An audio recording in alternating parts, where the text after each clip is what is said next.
আমি তাকে ভীষণ ভালোবাসি। সে জানে না, জানার কোনো উপায়ও নেই, না কোনো যোগাযোগের মাধ্যম, না কোনো ঠিকানা। শুধু একটা মুখ, একটা স্মৃতি, আর আমার বুক ভরা ভালোবাসা।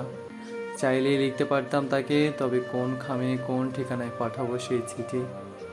চাইলেই শোনাতে পারতাম আমার মনের সমস্ত কথা, তবে কোন কানে পৌঁছাবে সেই নীরব শব্দরা।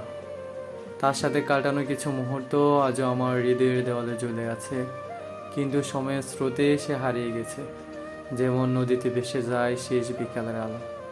আমি অপেক্ষা করি, হয়তো কোনো দিন হঠাৎ দেখা হবে আবার, নয়তো সে অপেক্ষা চিরতরের মতো বিষাদে মিশে থাকবে আমার জীবনের প্রান্তর জুড়ে। তাকে বলা হয়নি ভালোবাসার কথা, আর এখন বলারও কোনো রাস্তা নেই। এই ভালোবাসাটা শুধু আমারই রয়ে গেল, একটি একতরফা গল্পের মতো, যা শেষ নেই, উত্তরও নেই।